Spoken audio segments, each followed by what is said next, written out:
Greetings comrades, Soviet Gaming here. The Isle of Gold is hitting AFK Arena really soon, and we have some additional information for you for this event to be successful. Let's go! So right, the event have been going for maybe 4 days on the test server, and right now I can compare the gains that we've got from the... There we go.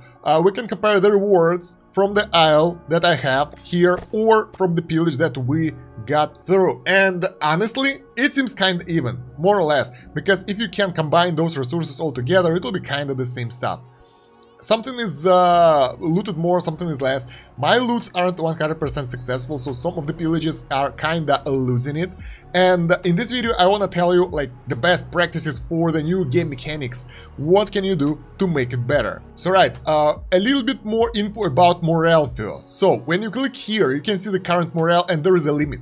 Right now the limit is 12, and the bonus of the Fountain of Blessing, which is like +3 morale for each blessed hero when it's leveled up. You can select which heroes here. It can't go higher than your limit, let's put it like that. So if you have like 8 out of 8 morale and you have 3 intelligence-based heroes in your team, it should be +9, but it will only increase if your morale was decreased on the enemy island. We'll talk about that when we'll go to the pillage area of the game. As for the buildings, the levels of the buildings won't increase its production. It will only lose the amount of pillaged resources. That's about it. So upgrading the resource buildings won't give you extra resources gained.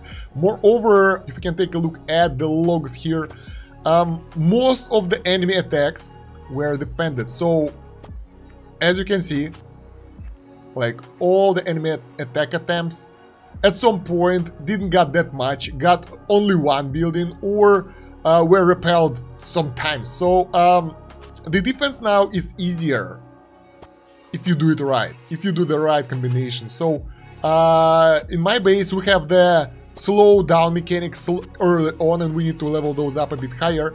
So that will allow enemies to lose few roll dice early on at the early stages. They will be debuffed, and the debuffs stay on them even after the fight, so they won't disappear after one fight. So they will come weaker to the areas where they can defend, and the defended buildings have some towers that kind of buff them up here. So that's making my defensive teams way stronger than they used to be. Amount of rolls you will get on your island will be a bit lower than you expect, so I only got to level 3 so far. I think at the end of the event, if you're active all the time, you will be able to get level 6 for sure. That's like obvious thing, but you won't get there fast, it will take a while. As for the defensive buildings, I already explained you how I want to defend my base. You might go with this setup as well, and I would recommend getting at least one prayer flower to increase your max morale. That way you can actually steal more stuff from the enemies, your maximum morale will be higher. And maybe you want one crimson flower in order to increase the amount of dice rolls on the enemy area, because sometimes you won't be lucky to hit all the nodes, and that will lower your results. I think I would recommend getting one of the crimson flowers on your base. Other than that, all those buildings will have different effects. You can read through those over here. You already saw my setup over here. So yeah, that's how I decided to defend my base. Before pillaging though, oh, we don't have pillage attempts. Another thing right now, when you upgrade your buildings, focusing on your resource buildings is not important right now, since your production won't get higher like before. So if you level those things up to the highest level, your production will stay the same. They will just not be pillaged that good, so they won't be able to get that much out of the buildings. Although at the highest level, at level 10, if the enemy morale is below 15, like right now I have 12, but it will be higher, the losses are reduced by an additional 10% for each point below 15. So for example, if enemy have 12 morale and the resource building is level 10, when it will be pillaged, it will lower the loot by 30% plus 11 from here, so 41% of the loss will stay in the building. But I don't know if it's worth it in my opinion. I'm not really sure about that. Now let's talk a little bit about pillaging. The first thing, that most of the debuffs that you have over here, they won't disappear until it says the next roll. So something like Inertia Stone will work only for one roll, but the rest of those things, like those Tablet of Death, that will work for the entire duration of the enemy run, so that will work. And they will be weakened as well, so not only for one fight, but for most of the fights. That way, building those buildings early on is a really good idea. Let me show you how the defense is going for my island. So, let's try this. The guy steps here, he's getting the debuffs already, so he can get the higher roll. There we go. Getting more debuffs over here again. And at the fight, he already have damage lowered by 50% almost. Here he have he lost, so he have a lot of the debuffs here. And by the time his run ends, well, look at that. He is extremely weakened, and his morale is 3 out of 9. So yeah, that's really effective defense tactics right here, guys. And don't forget that higher level resource buildings will have the lowered amount of pillaged resources if the enemy morale is low, so that will work really well. Even if they will be able to beat one of your buildings, they won't be able to steal that much from it. Here is another example. That guy totally didn't manage to steal anything, so he lands here, he getting the debuff of speed, he's doing the roll. Over here he get more debuffs from the nearby towers, and he's unlucky to step on another slow win one. He already lost 3 rolls, and only now he got to the base. And he lost here. So he lost here and he decided to give up because, look at that. He already have that amount of debuffs. So, 1, 2, 3, 4, 5 weakens, they stack. Then he have -1 morale from the red towers and -4 because he deployed the cursed hero that was Ainz or Lucretia for me. So,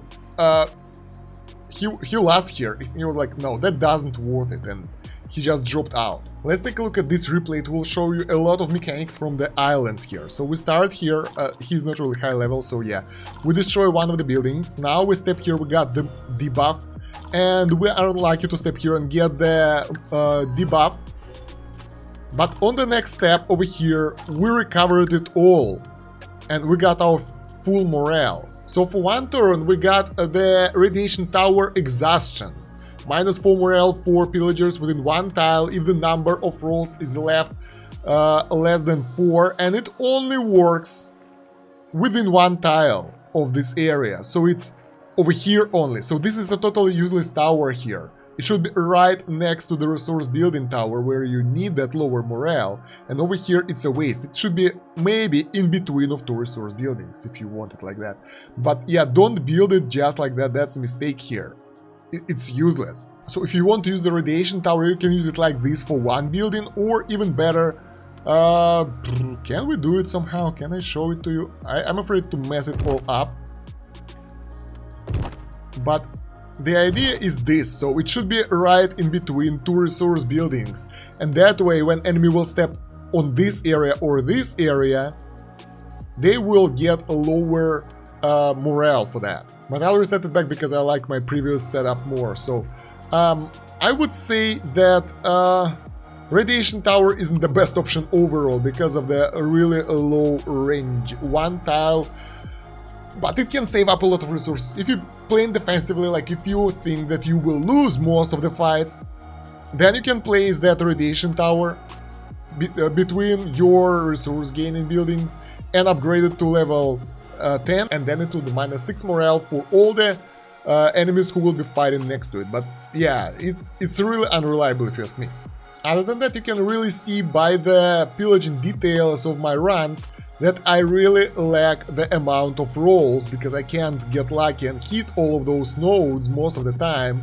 So I can get 4 out of 4 on the enemy runs. This one was lucky. But yeah, in order to be able to do that, you will need that red flower. And I think I will just replace this radiation tower with the red flower next time I'll step on it, because it's not that good.